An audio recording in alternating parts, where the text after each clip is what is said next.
Okay, we're back. Been a while since I've been on live, so let's get into it. Elon Musk, the meltdown. Let's get into it. Hard Talk Radio, live in 4K, fair use.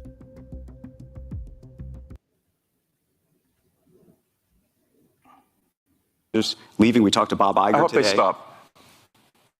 You hope Don't advertise. you don't want them to advertise? No.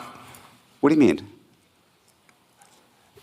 If somebody's going to try to blackmail me with advertising, blackmail me with money, Blackmail is when you have some incriminating evidence against a person. You tell them if you don't do such and such, we release this information. What they're doing to you, Elon, is applying pressure. That's what they're trying to do.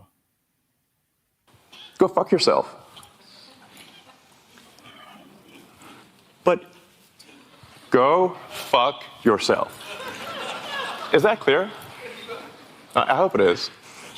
Hey, Bob, if you're in the audience. well, let me ask you then. That's how I feel. Don't But- advertise. How do you think then about the economics of X? If part of the underlying model, at least today, and maybe it needs to shift, maybe the answer is it needs to shift away from advertising. If you believe that this is the one part of your business where you will be beholden to those who have this view, what do you do? F-Y. I understand that, but there's a reality too, right? Yes. No. I mean, Linda no, Yaccarino's right here, and she's got to sell advertising. Absolutely. So, totally. No. Actually, what this advertising boycott is going to do, it's going to kill the company.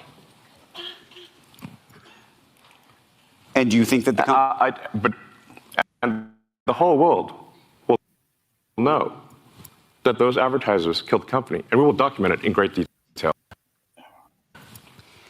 But those advertisers, I imagine, are going to say we didn't kill the company. Oh yeah.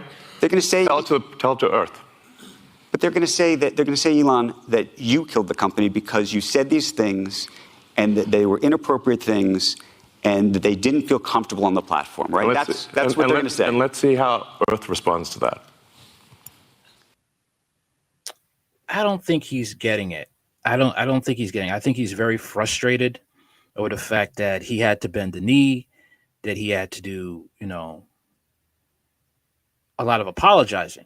But I can't really feel sorry for Elon, because Elon Musk is the one who gave his satellite technology, Starlink, to Ukraine, who is basically a haven for neo-Nazis. And they have Azov Battalion making up most of their military. And he also has been documented saying the word Nazi isn't what you think it means. Okay. Elon is also for company towns. And if you could look up the history of company towns, it's not a very good history. Elon Musk has also said things about how the AI we're summoning the demons. All right.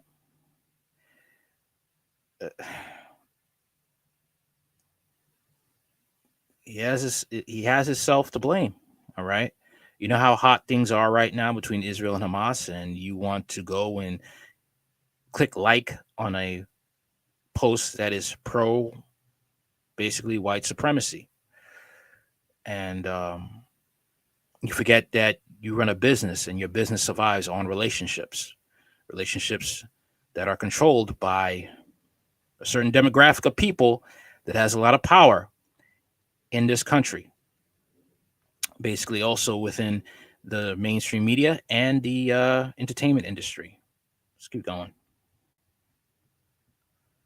This goes back to We'll both make our cases, right, and we'll see what the outcome is. What are the economics of that for you? I mean, you have enormous resources, so you can actually keep this company going for a very long time. Would you keep it going for a long time if there was no advertising? I mean, if the company fails because of an advertised boycott, it will fail because of an advertised boycott. And that will be what bankrupted the company, and that's what everybody on Earth will know. But what do you think then of the... this goes back to the idea of trust, though. Then it'll be gone. And it'll be gone because of an advertised boycott. But you recognize that some of those people are going to say that they didn't feel comfortable on the platform. And I just wonder and ask you and think about that for a second. Tell it to the judge. But the judge is going to be... The judge is the public. My thing is like, he was very for pro-Ukraine, which is basically a white supremacist state. You know, European state, Euro state, white supremacist, ethnic Euro state. And very much for them. And then he made the move to click like and support a white supremacist post.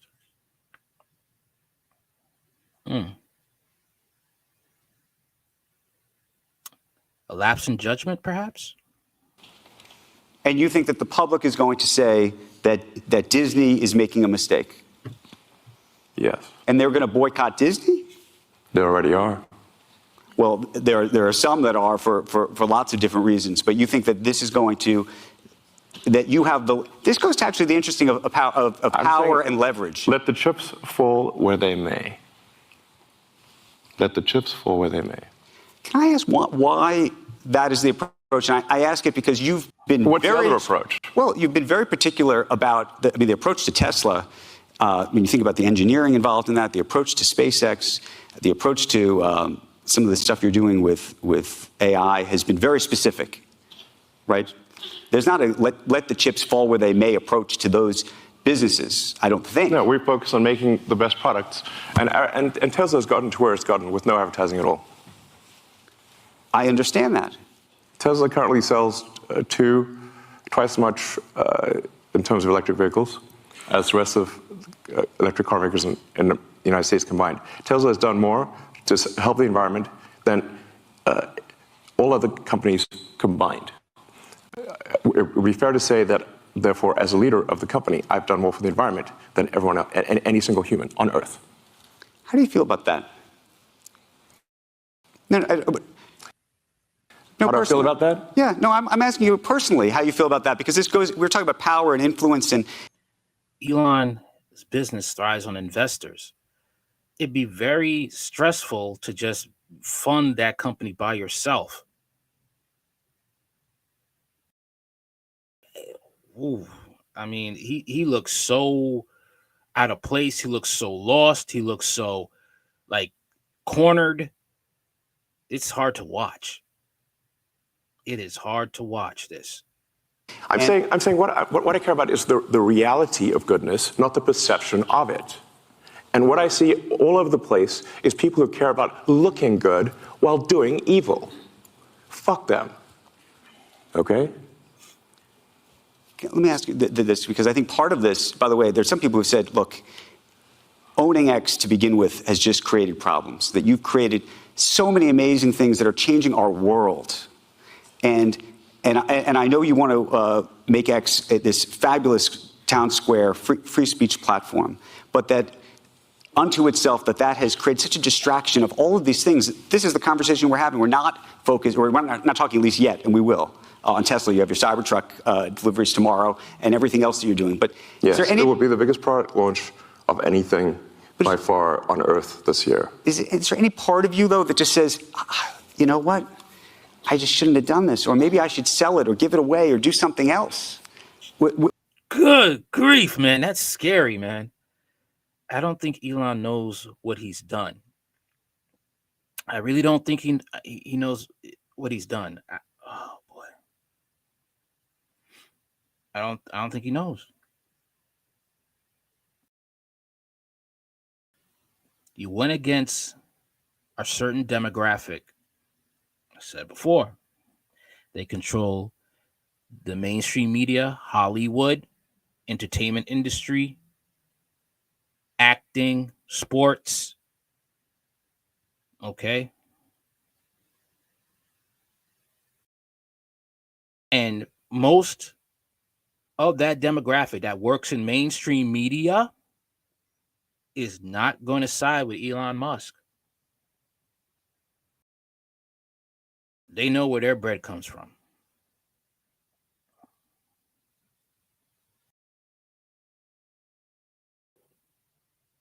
And they are not going to go against the grain.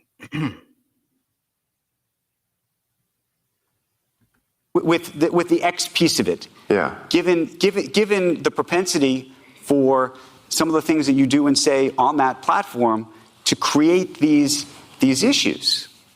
Yeah.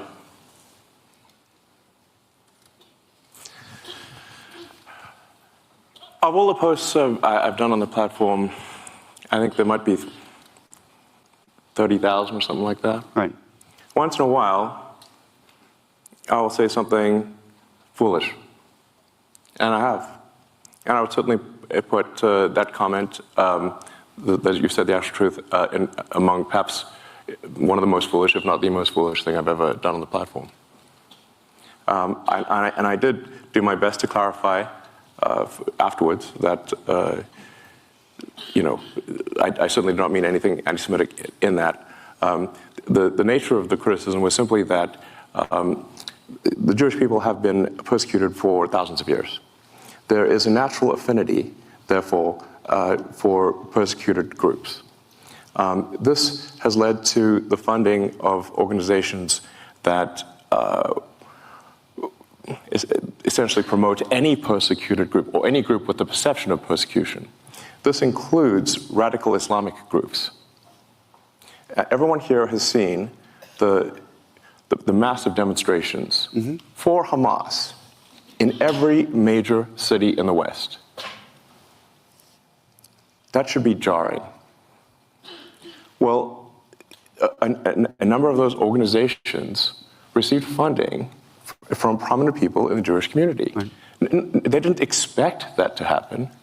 But if you generically, right, without condition, sort of fund, if you fund persecuted groups, in general, some of those persecuted groups, unfortunately, want your annihilation.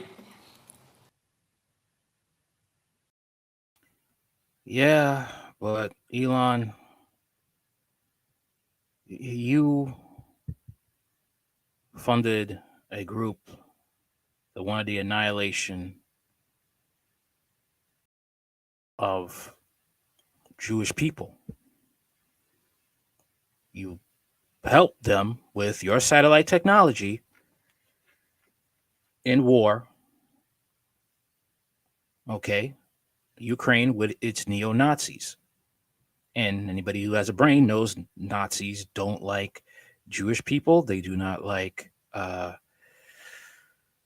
any group that is not of their ethnicity. But let's talk about Tesla. I know I got a little bit way off track, but let's talk about Tesla right now.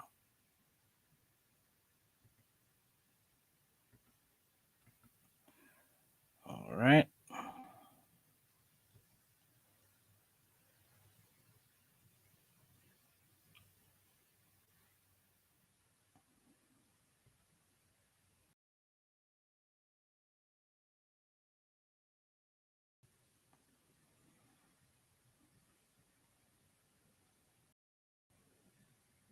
Fair use. The Tesla Cybertruck is here. It was announced in 2019, but then there were delays, missteps, and even morbid statements by Elon Musk. But it's finally releasing 4 years later, and that too at a hefty price. In 2019, it was priced at $39,900. Right now, it's selling for a whopping $60,990. That's close to double the original price, and yet the Tesla Cybertruck may not make a lot of money.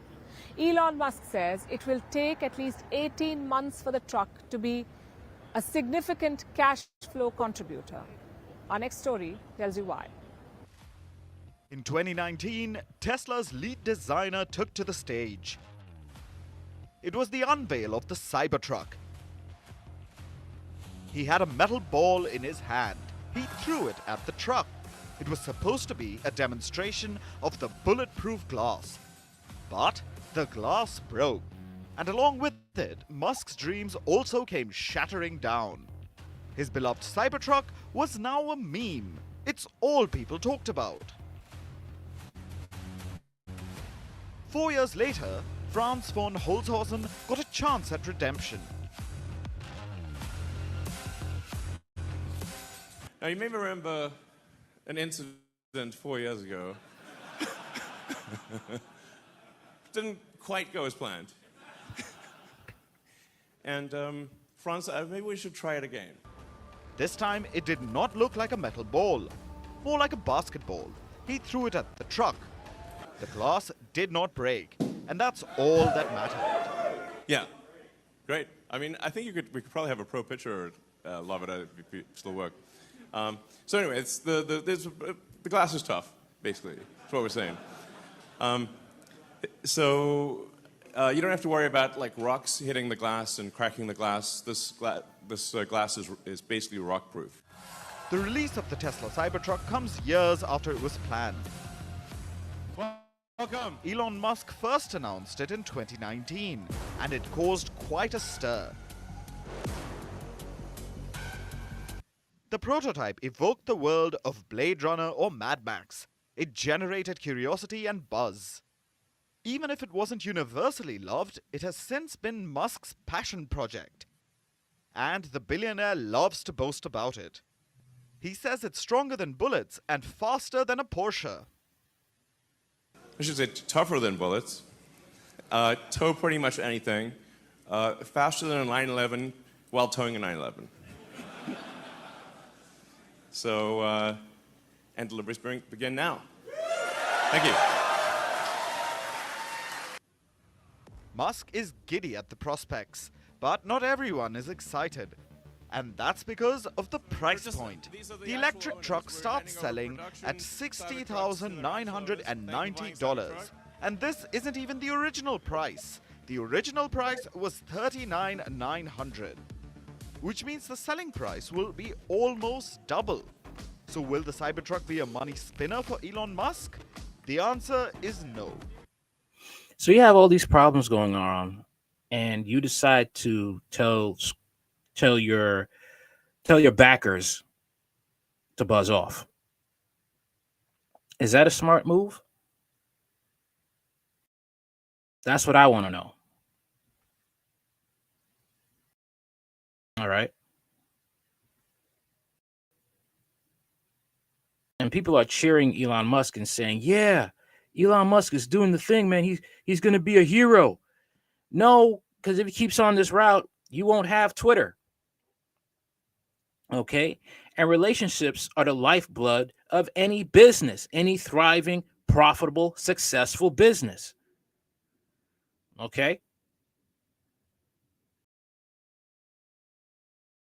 And Elon Musk is learning this the hard way.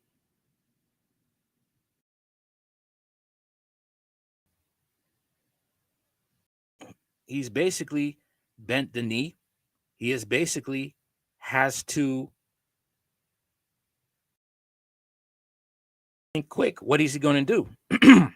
Because Tesla might not beat Tesla anymore. And his so-called friend doing the interview is saying you may have to sell Tesla. Who knows? Maybe that, I mean, these people, they are very brutal when it comes to you coming against them or you making the wrong move with them. They won't stop until you are broken. Look what they did with Kyrie Irving. Look what they did with Kanye West. That's all I got to say about that. All right. Let's move on to the next story. Let's talk about what Israel has known about Hamas.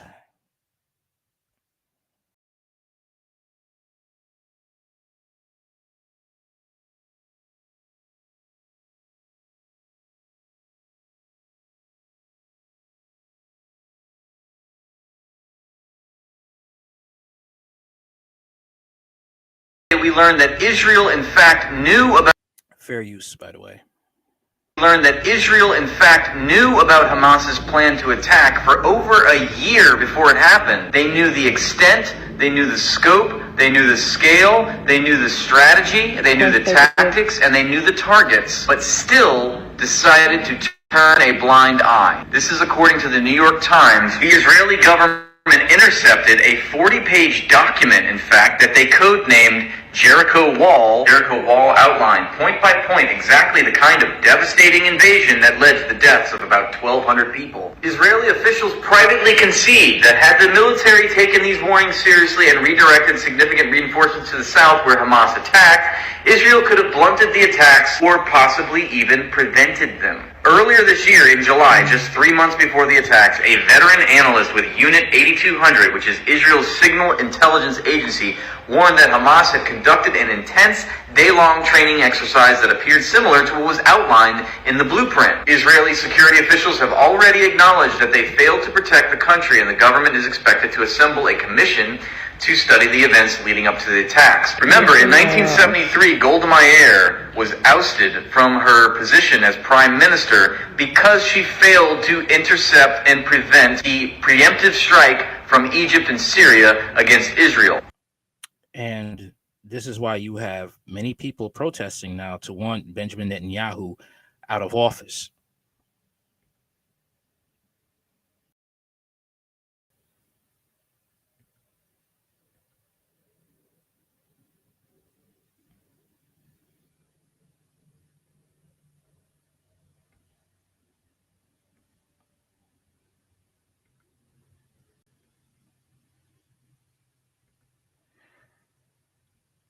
New York Times admitted Israel knew about Hamas attack 1 year in advance. New York Times admitted that Israel knew about the Hamas attack at least 1 year before it took place, October 7th.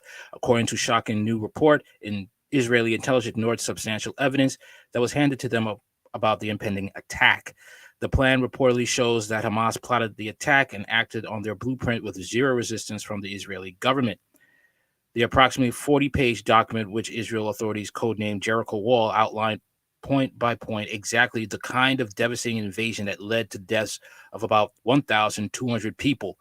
The translated document, which was reviewed by the New York Times, did not set a date before the attack, but described a methodological assault designed to overwhelm the fortifications around the Gaza Strip, take over Israel cities, and storm key military bases, including a division headquarters. Hamas followed the blueprint with shocking precision. The document called for a barrage of rockets at the outset of the attack, drones to knock out the security cameras, and automated machine guns along the border, and gunmen to pour into Israel en masse in paragliders, on motorcycles, and on foot, all of which happened October 7th. I could have imagined that carnage. RedState.com reports the document further reveals that Hamas had studied the location and size of the Israeli military forces and communication hubs. There was so much detail and inside information that some are questioning whether there were leaks from inside the Israeli military or government. It's unknown if Prime Minister Benjamin Netanyahu saw the plans, although the Israel Defense Forces did take note of increased Hamas training activities, and they did not think they pose a huge threat. Wow. It would appear they vastly underestimated the military and planning capabilities of the Hamas and their willingness to cold-bloodedly murder thousands of Israeli citizens, often more than happy to give up their own lives in the effort. It was a costly mistake. Officials privately concede that had the military taken these warnings seriously and redirected significant reinforcements to the south, where Hamas attacked Israel, could have blunted the attacks or even possibly prevented them. The Hamas planning document opens with the quote from the Quran: "Surprise them with the gate through the gate. If you do, you will certainly prevail." It is a quote they often use in videos and propaganda in the days since October 7th. They certainly achieved that goal. Israel has acknowledged some of its intelligence failures and has plans to set up a commission to figure out what went wrong. You know what went wrong. You had a female Israeli soldier telling you in advance what was going to happen, and you threatened her with prison time. If the above document is genuine and the government and military had exact blueprint for the massacres and subsequent hostage taken in their hands, there are going to be many repercussions. They'll be wiser to never to underestimate Hamas again.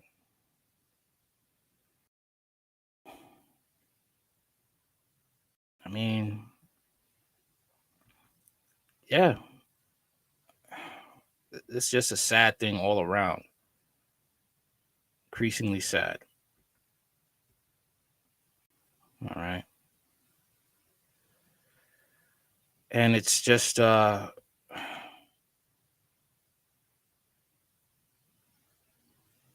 don't know what to say, man. I really don't know.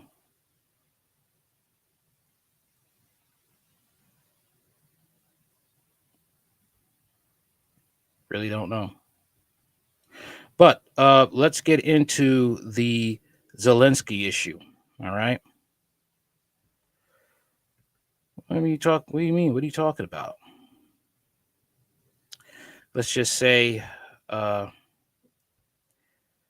they've taken some things out of Jeffrey Epstein's playbook. Fair use.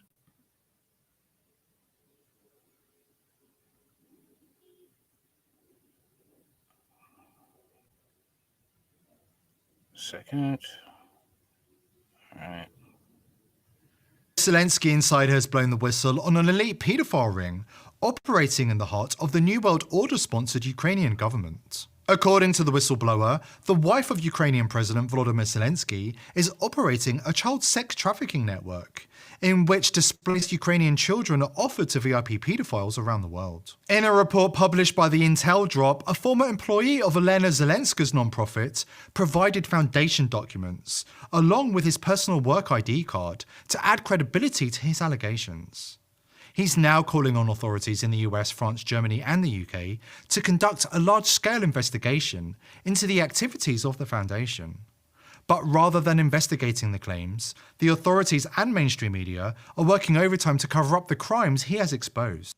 Let's quickly recap what we know about the couple, who enjoy posing for Vogue photo shoots while the country's at war. This week, an independent investigation revealed that Zelensky's two closest associates recently purchased two luxury yachts, one in Abu Dhabi and the other in France in October 2023. The total cost is estimated at $75 million. According to the documents, the first yacht, the 46-metre Italian-made Lucky Me, was bought by Boris Shafir for $25 million on October 18, 2023. Serhiy Shafir, who's been Zelensky's closest aide since the beginning of his presidency, became the nominal owner of the yacht My Legacy, worth a cool $50 million. But it's not just yachts, shopping sprees in Paris and New York, Vogue photo shoots, and luxurious villas around the world. According to the Zelensky Foundation whistleblower, the Zelenskys are also deeply involved in child trafficking to some of the most evil people in the world. Olena Zelenska launched the foundation in New York City back in September 2022, alongside suspected human trafficker Hillary Clinton, and Hollywood celebrities Matt Damon, Jimmy Fallon, and others. In the video uploaded by the whistleblower, he says he's speaking out to expose what's happening within the Olena Zelenska Foundation based on his own personal experience. We've got his bombshell testimony after this important word from our sponsor. C'était voilà en France. Moi, j'avais un ami là-bas voilà, qui travaillait avec différentes So he had a friend that was trying to get him a job. That's how it went down. fondations et c'est lui qui m'a dit, il m'a dit voilà que en Ukraine il y a une fondation voilà qui paye bien, qui propose de bonnes conditions. Alors voilà, je me suis dit pourquoi pas voilà. J'ai écrit voilà, j'ai contacté cette fondation et voilà, après j'ai fait mes documents et je suis allé là-bas en Ukraine. Quand je suis venu là-bas pour travailler comme chauffeur. Voilà, on m'a proposé ce job et voilà, j'ai signé un contrat. En fait, voilà, ce contrat, il était déjà quelque chose, j'ai senti quelque chose de bizarre, c'était déjà dans le contrat. Il y avait voilà des points, par exemple, dans le contrat, on disait qu'on ne doit pas parler avec les enfants, on ne doit pas poser des questions sur les familles d'accueil et tout ça. Bon, pour moi, c'était bizarre, mais je me suis dit, bon, comme je suis chauffeur, peut-être que voilà, c'est pas mon affaire. Bon, j'ai signé le contrat. Après avoir signé le contrat, on m'a donné un laissez-passer. Voilà, c'était celui-là, voilà, vous voyez. Voilà, un laissez-passer. Next, the man explains the job was very simple at first, as he would take children from Ukrainian cities and bring them to orphanages, who were in league with Olena Zelenska's foundation. All of the orphanages associated with the foundation were in Europe, from Germany to France and England. The thing is also, you can't forget that the Ukraine has a a child trafficking problem. Okay, it's been in I believe it's been in the news in 2013, 2014. Okay, wow.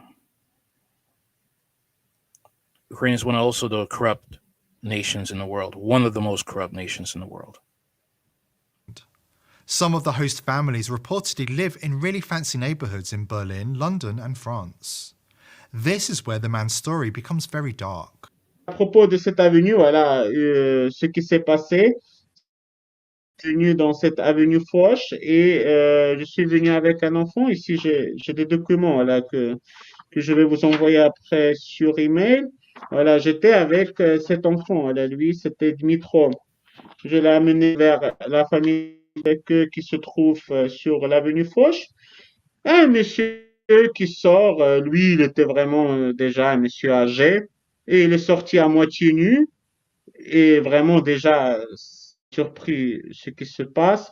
Il a fait un clin d'œil à l'enfant, il a pris comme ça par la main, il a signé les documents et tout ça, et ça y est, et il a fermé la porte.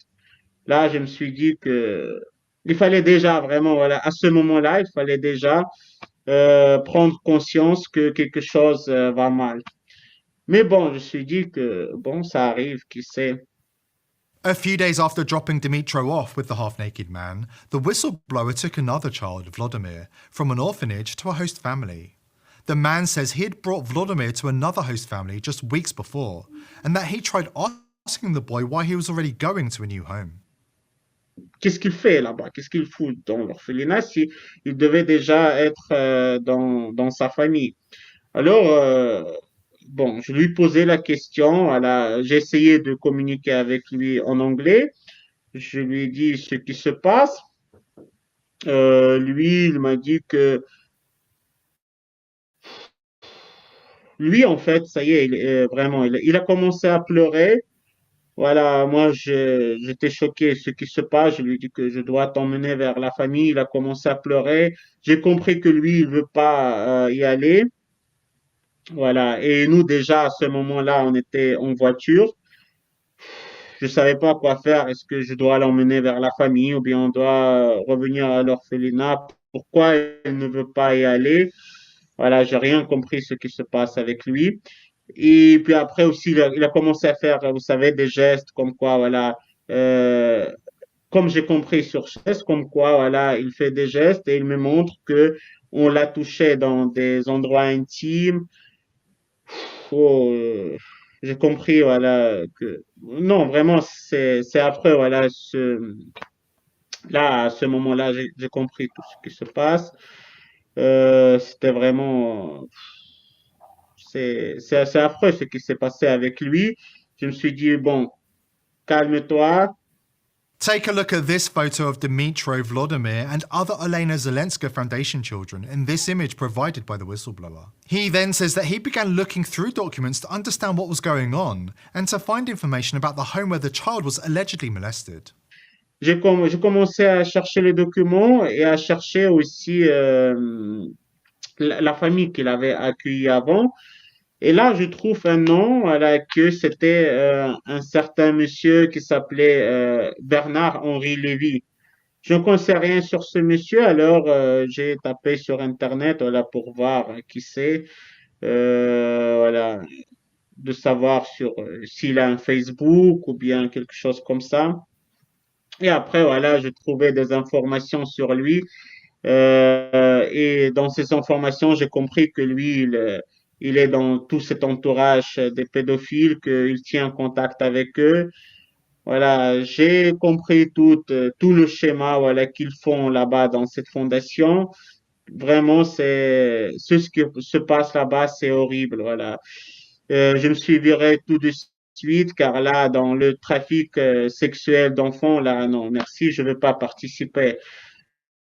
C'est pour ça que, voilà, que maintenant je fais pour vous cette vidéo.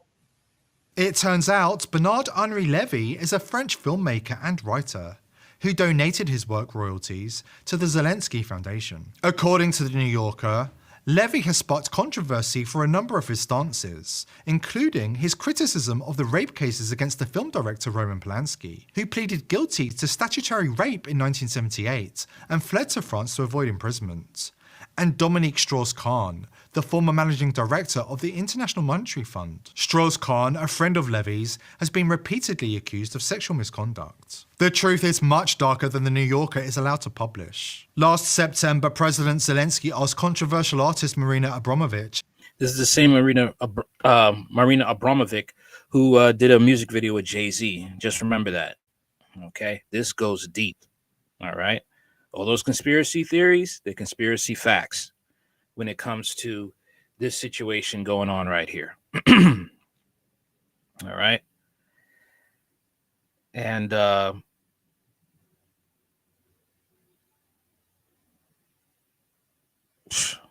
this is wild, man. But a lot of people are still going to side with Zelensky, side with Ukraine, okay? Say that they're helpless, Zelensky's a good person, and his wife is a good person too. They're the Ukrainian version of Bill and Hillary Clinton. That's what I'm seeing here. All right. And it falls on deaf ears. Just like the truth about the Israeli Hamas situation. Okay. People didn't want to hear about that. People definitely not want to hear about, the truth, the horror stories about Ukraine.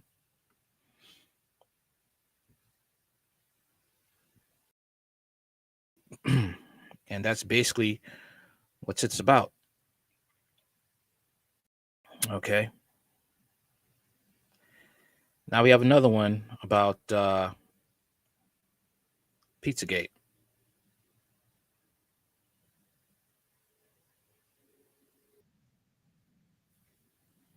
Second. Sorry about that.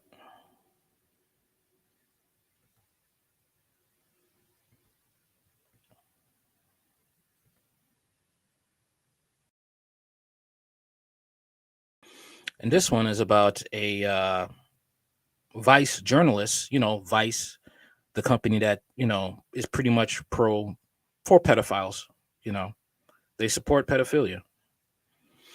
Vice journalist who said Pizzagate was fake news. Okay. Look what he's charged with. Okay. In prison for child rape. All right.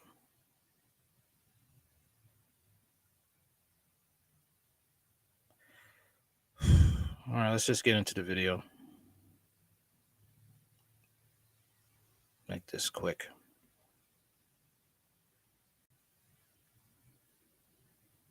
The FBI lawyers in court who also quietly revealed that paedophiles connected to an elite paedophile ring are under active investigation and mass arrests are imminent. Revelations from a Houston, Texas courtroom in the case of a local educator caught up in a Pizzagate-themed paedophile ring have completely destroyed the mainstream media's long-standing cover-up of the Pizzagate scandal. Chalk this one up as more vindication for so-called conspiracy theorists to Pizzagate, who previously tried to cover up the scandal as a conspiracy theory. The latest Pizzagate-connected figure, Clint Hondon, worked at Texas A&M and was arrested on a sickening array of child sex and pornography charges earlier this month. According to a statement by the FBI, Hondon was using many of the same words we caught Hillary Clinton campaign chair John Podesta using in his bizarre emails to other members of the global elite, including pizza, walnut sauce, Domino's, and hot dogs. Are we still expected to believe the mainstream media when they tell us that it's all just a big coincidence? We've obtained an FBI affidavit from a special agent assigned to the case, and the details behind Hondon's arrest are absolutely disgusting. I'm not going to read out the entire text due to the extremely graphic nature of the details, but the document reveals that the FBI are on the same page as so-called conspiracy theorists, and that elite paedophiles who've been caught using Pizzagate code words and images are no longer safe from prosecution. The truth is starting to leak out. The day is coming when the mainstream media will be no longer to deny Pizzagate is, and always was, all too real. According to White Hat FBI agents, mass arrests are on the horizon. In fact, they've already begun, starting with the propagandists who covered up the greatest criminal scandal of our time. We've got the details after this quick break. Over 500 children. Former Democrat College Park, Maryland Mayor Pat Rohan, who is one of Transportation Secretary Pete Buttigieg's closest friends, was sentenced to 150 years in federal prison on Monday. A well-connected Democrat politician convicted of child sex crimes would have been unthinkable just a few years ago. But the dominoes have started to fall. Former CNN producer and proud paedophile John Griffin, who argued that a woman is a woman regardless of her age, was also found guilty of disgusting child sex crimes and sentenced to 19 years in prison. Now it's the turn of the chief propagandists in the mainstream media, who covered up the Pizzagate scandal for years. Mainstream journalist, fact-checker and close friend of John Podesta, who previously bragged about debunking Pizzagate and misleading the public, was also arrested on a sickening slew of child rape charges. Wohan pled guilty in August to 140 counts of possessing and distributing a sickening array of child rape videos. There has to be an investigation into Pete Buttigieg. There has to be an investigation. You are friends with this man. There needs to be an investigation of what type of communications they had online and on his phone. Voicemail messages, everything. Videos. The Baltimore Sun listed Wohan's crimes as possession with intent to distribute and distribution of material that exploits children, a mixture of misdemeanors and felonies with maximum penalties ranging from 5 to 10 years incarceration. Prosecutors argued that Wohan had victimized over 500 children worldwide, 52 of which were identified by the National Center for Missing and Exploited Children. Ex-owner Elon Musk was taken aback by the massive number of children abused by Wohan, remarking, 500 victims, what the hell? Democrat politicians, mainstream journalists and fact-checkers are facing justice for their crimes. Prominent people are now talking about Pizzagate, and according to the FBI insider, this is just the tip of the iceberg. When historians look back on this era, it will be remembered as the time the globalist elite became arrogant, revealed their hand and began to lose their grip on power. The elite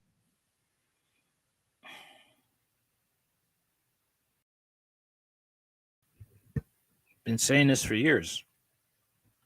They have been saying this for years. What's been going on? All right.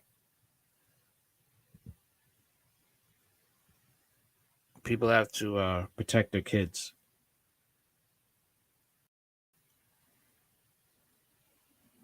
Evil is real out here. It is very real. And we have a president right now that is working to try to make evil normalized. Okay? That's what's going on. But let's get into some other news. All right.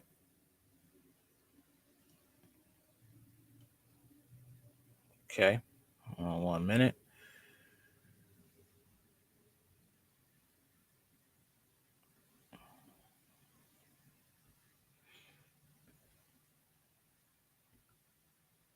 What's going on in Africa right now? Even though I kind of don't agree with this in a way, because China has really treated Africans like crap. But I understand why they're doing it. African nations turn to China after West halts funding over anti-gay law. Uganda wants to borrow $150 million to expand its internet infrastructure. Uganda is seeking a loan from China after the World Bank blocked financing for connectivity due to adoption of an anti-homosexuality law in the country. Reuters has reported the East African country wants to borrow $150 million from China's Export-Import Bank, Exim, to help develop its internet infrastructure, the news agency said, citing Uganda's finance ministry. Junior finance minister and the minister for information asked lawmakers on Monday to authorize the debt The ministry wrote on X, formerly known as Twitter. This move reflects Kampala's increasingly reliance on Chinese leaders after the World Bank suspended all new funding programs to Uganda in August. The Washington-based institution made the decision after President Yoweri Museveni signed the Anti-Homosexuality Act. Western critics have noted that the new law makes aggravated homosexuality a capital offense and imposes penalties of up to life in prison for consensual same-sex relations. According to the ministry, the loan from Exim will finance the supply, installation, commissioning, and support of the national data transmission backbone infrastructure. Uganda previously borrowed $200 million from China to expand the country's main airport in Entebbe. It is also in talks with Exim and Chinese export credit agency Sinosure for another loan to finance the construction of a pipeline to help the country export crude oil to international markets. All right. I don't have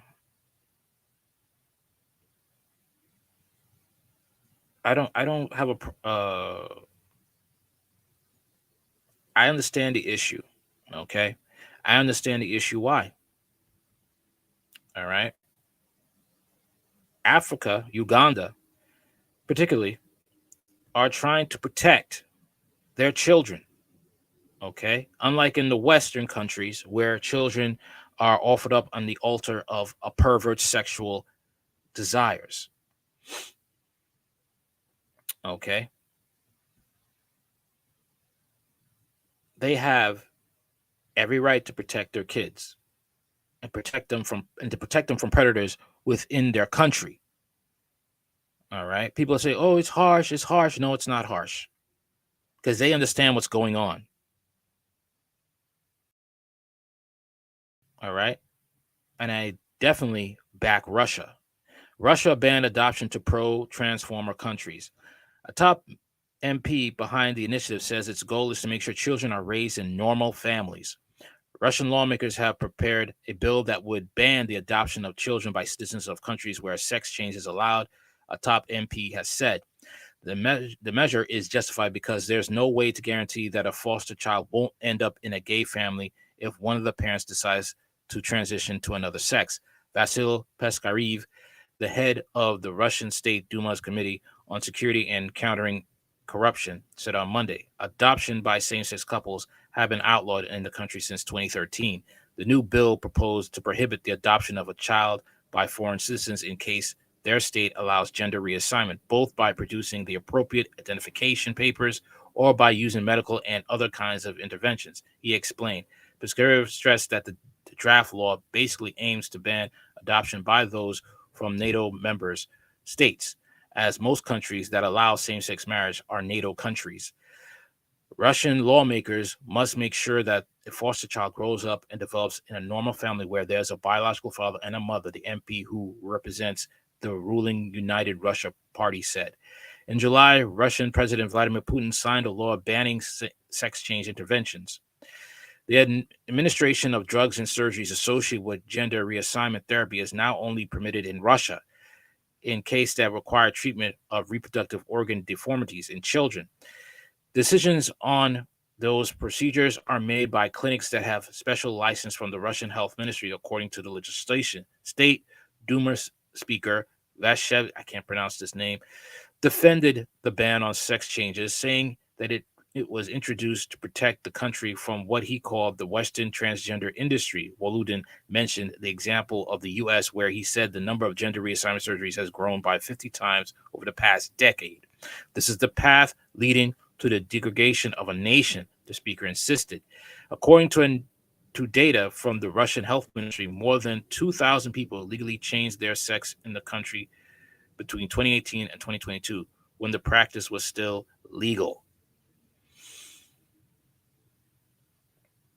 I can't knock Russia, and I can't knock Uganda. All right. They are doing what they have to do to protect their country and their country's citizens. Fortunately, in Western countries like in America and in Europe, children are not safe. They're definitely not safe.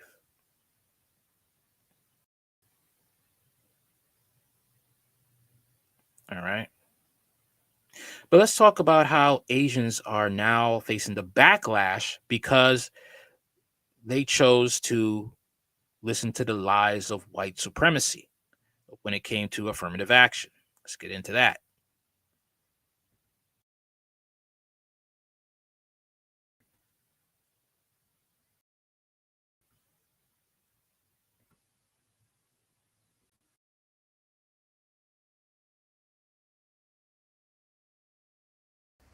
Oh, look at that.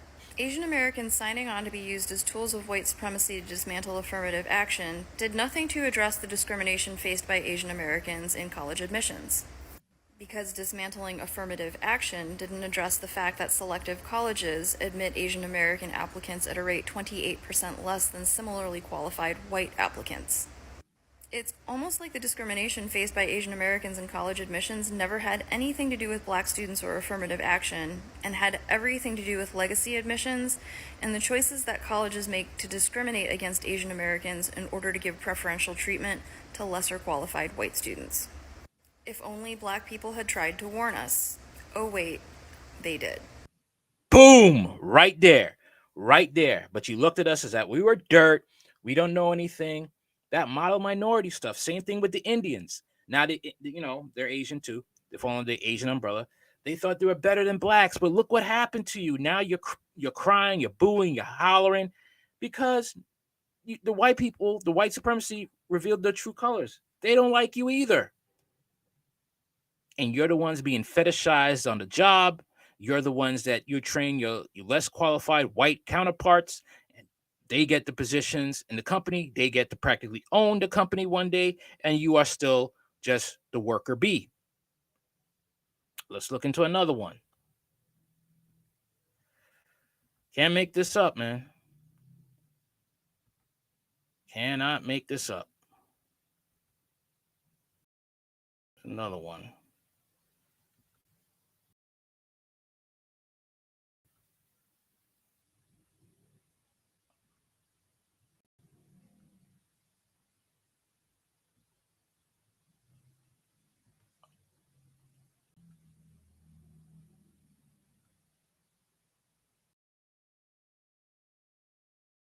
Hi, fellow Asian Americans.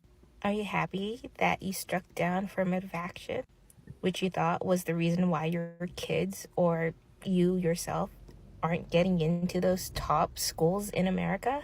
Because it kind of looks like it's not helping that you struck it down. Because all it did was give the opportunity for more white legacy students to be enrolled and admitted to these top schools that you wanted your kids to go to. And it only hurt like the black students that wanted to get into these schools and the Hispanic / Latin Americans that also applied to these schools. And this article shows that, your lawsuit against affirmative action did not help Asian Americans at all. Basically, that's what happens. Okay. White supremacy will fill the heads of, lighter skinned minorities that they're better than their black counterparts. And then when white supremacy gets what they want, kick you to the curb. And they do it with every ethnicity. Hell, even Native Americans, all right? When they fought they fought with the South to keep slavery a way of life over blacks. And look what happened to them.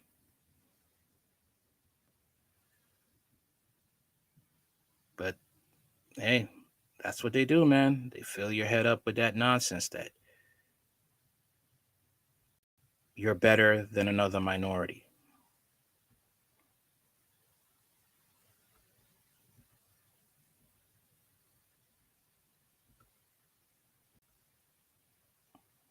Here we go. Post-affirmative action, Asian American families are more stressed than ever about college admissions. The admissions consultant described what it takes to get into elite college, take 10 to 20 advanced placement courses, create a showstopper project. Asian American students need to be extremely strategic in how they present themselves to avoid anti-Asian discrimination. The consultant Sasha Chada of Ivy Scholars said at the October webinar to an audience of mostly Asian parents and students. Edward Yen, who doesn't consider himself a tiger parent, wondered what extreme accomplishments his 11-year-old daughter will need to get into USC, considered a relatively show-in back in the 1990s when he attended. I appreciate the honesty, Yen said of Chada's presentation, which was co-hosted by the Los Angeles County Asian American Employees Association and the nonprofit Faith and Community Empowerment. In the first college application season since the U.S. Supreme Court struck down affirmative action, Asian American students are more stressed out than ever. Race-conscious admissions were widely seen to have disadvantaged them, as borne out by disparities in the test scores of admitted students. But many feel that race will still be a hidden factor and that standards are even more opaque than ever. You asked for this. You asked for this. You fell for the lie. Pull yourself up by your bootstraps. Okay, you fell for that lie when they don't pull themselves up by their bootstraps. At seminars like Chada's around Southern California this fall, some held in Korean or Mandarin for immigrant parents, consultants reinforced the message. Even students with superhuman qualifications are regularly rejected from Harvard and UC Berkeley. Parents who didn't grow up in the American system, who may have moved to the U.S. in large part of their children's education, feel desperate and in the dark. Some shell out tens of thousands of dollars for consultants as early as junior high, fearing that anything less than a name brand school could doom their children to an uncertain future. Sometimes anxious students are the ones who ask their parents to hire a consultant.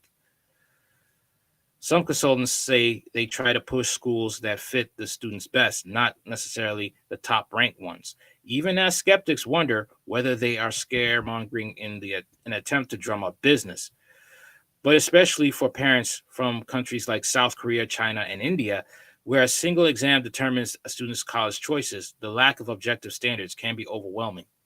The worst part of stress comes out of when kids feel helpless, not when someone sets a high bar for them, said Chada, whose Indian father grew up in Northern Ireland.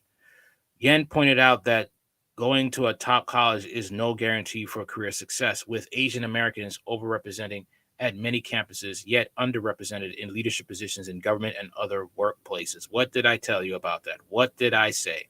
A lot of our Asian parents are thinking it's a golden ticket if you're able to get into Harvard or Yale, said Yen, president of Los Angeles County Asian American Employees Association, who lives in San Marino and whose parents immigrated from Taiwan.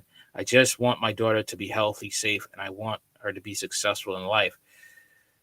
Shiranka Nagarin, a 52-year-old manager at DirecTV and an immigrant from India, has been nudging his daughter to shoot for the top schools like Harvard. Samrika, a senior at El Songungo High, has a 4.4 GPA and has taken 7 AP courses, which she said was the maximum number offered at her school. She is captain of the varsity swim team and is working on a research project about the role of race in college basketball recruiting. After asking teachers and school counselors to read her admissions essays, Samantha decided to hire a private counselor. But she ended up not using the counselor's suggestions because they didn't feel like her voice. Sharanka said her hopes got a little bit higher after the Supreme Court's decision, but with her last name, she said, you actually fill out the application and realize there's no way colleges won't figure out what race you are. Wow. So basically, you just you got to thank your fellow Asians for letting white supremacy just, kick you down the stairs. They have you hoping and scraping and clawing like a slave for a better life, hoping that your white master will give you some crumbs. That's what I'm seeing here.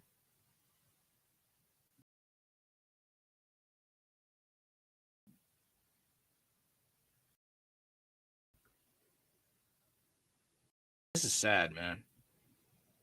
This is extremely sad. And I'm not even going to read anymore. You could look up the article for yourself. We have to understand we live in a white supremacist society. I'm not a Democrat. I'm not a Republican. I'm a realist. Okay? I'm a conservative, but I'm very much a realist. And I will say I'm an independent conservative because I have my own mind. I am not brainwashed by Republican or Democrat. I look at the facts.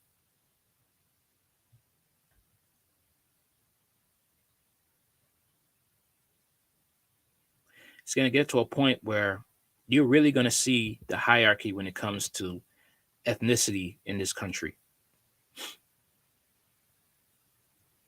And you're going to see it's white at all costs. It's white at all costs.